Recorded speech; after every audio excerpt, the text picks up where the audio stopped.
मेरे YouTube channel Atul mobile में स्वागत है दोस्तों आपका।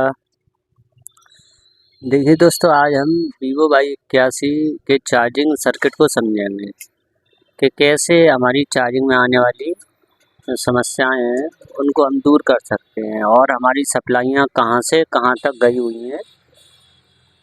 जैसा कि हम बताते आए हैं, जैसे ही हम अपना चार्जर इन करते ही हमारे सब PCB से मेन पत्ती से होते हुए हमारे 5 वोल्टेज बीबस के यहाँ पर देखने को मिलते हैं। लगभग 5 वोल्टेज हमारे यहाँ से बीबस की जो लाइन है ये यहाँ से ट्रेस कर सकते हैं स्टार्ट पॉइंट से।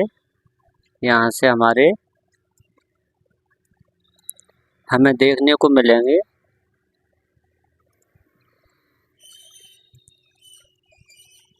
OBP IC के पास इस रेजिस्टेंस इस कैपेसिटर के पास, उसके बाद ये OBP IC।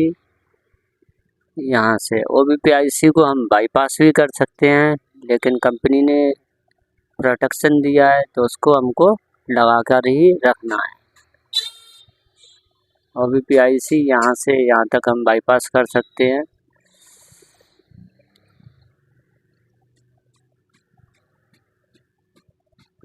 यहाँ से यहाँ तक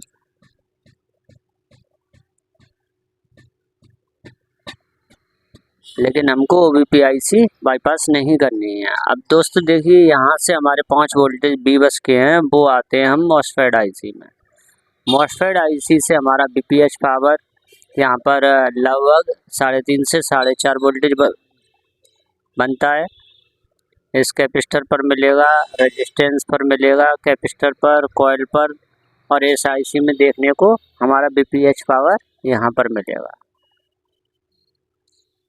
अगर हमारा BPH पावर बन रहा है तो हमारी IC ओके है। अगर BPH पावर नहीं बन रहा है तो इस कंडीशन में हमें IC चेंज करके देखनी चाहिए।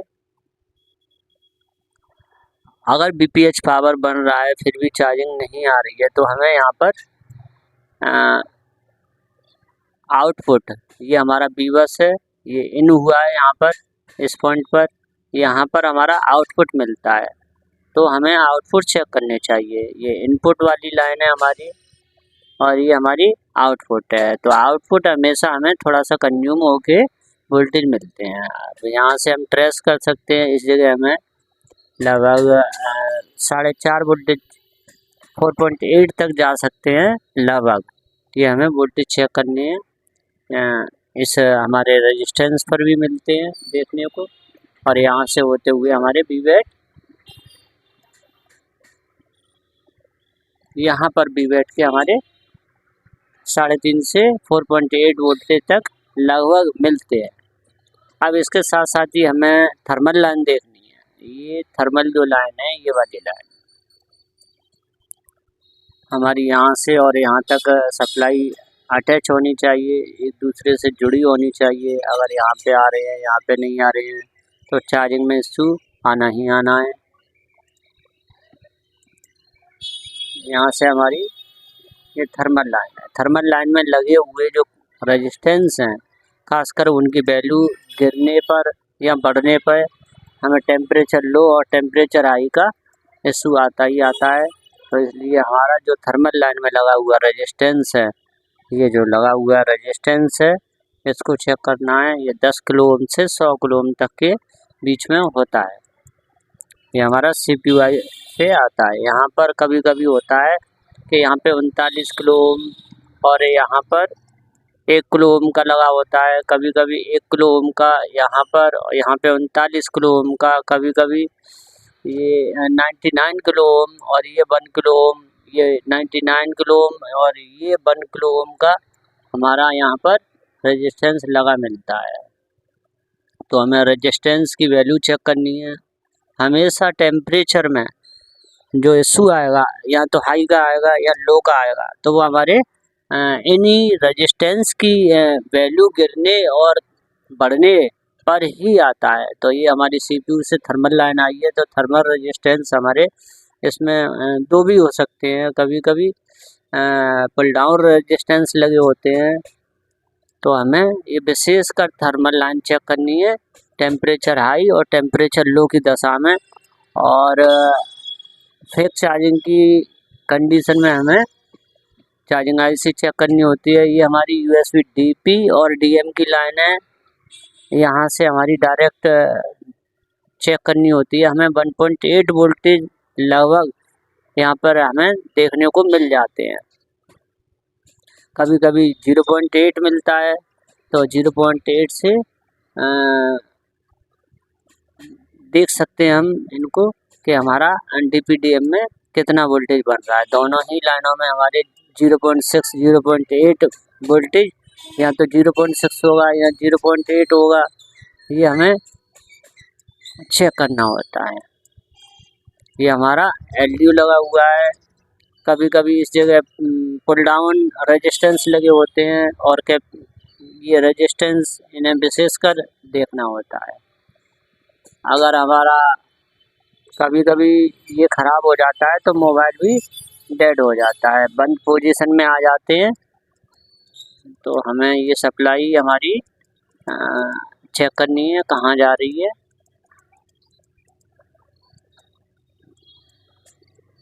ये हमारी विशेषकर थर्मल लाइन जो हम बता चुके हैं, इसके रेजिस्टेंस चेक करनी है। डीपीडीएम लाइन, इसको चेक करना है। डीपीडीएम लाइन हमारी इन टेस्ट पॉइंटों पर आती है। दोनों टेस्ट पॉइंट पर डाटा पॉजिटिव डाटा माइनस है। ये हमारी थर्मल लाइन है, ये हमारी बीबस है, ये हमारी बीवेट लाइन है। और फेक चार्जिंग की कंडीशन में हमें दोस्तों देखिए ये मॉसफेट आईसी चेंज करनी चाहिए। बीपीएच पावर की कॉल देखनी चाहिए। बीपीएच पावर हमारा पूरा बन रहा है या नहीं बन रहा है। नहीं बनने की कंडीशन में हमें इस आईसी को चेंज करना चाहिए। ओबीपी आईसी यहाँ से हमारा बीबस है, बीबस, और ये हमारा बीपीएच पावर है, ये हमारा बीवेट है।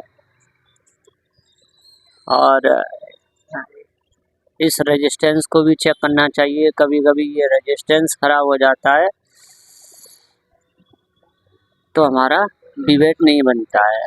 और ये हमारा सेंस रेजिस्टेंस है, कभी कभी ये हमारा ख़राब हो जाता है तो इसमें बैटरी की परसेंटेज जो दिखाता है वो सिंबल नहीं आता है। ये सेंस रेजिस्टेंस है, इसको चेक करना चाहिए। चार्जिंग में जो लगे हुए हैं कैपेसिटर डायोड, इनको हमें अच्छी तरह चेक करना चाहिए। यहाँ तक अगर हमारी बीवेट बढ़ रहा है और फिर भी अगर चार्जिंग में इश्यू आता है तो हमें डीपीडीएम और थर्मल लाइन को चेक करना चाहिए। थर्मल लाइन में पहली बात कि 10 से 100 किलो ओम का रेजिस्टेंस मिलेगा ही मिलेगा आपको। दूसरी बात, थर्मल लाइन में कभी कभी 39 किलो ओम और 1 किलो ओम, अगर आपके सीपीयू के पास 39 किलो ओम है तो बीच में 1 किलो ओम का रेजिस्टेंस और 10 किलो ओम का बैटरी में इनबिल्ट होता है, ये देखना चाहिए। कभी कभी देखने को मिलता है सीपीयू के पास 50 किलो ओम का रेजिस्टेंस मिलेगा,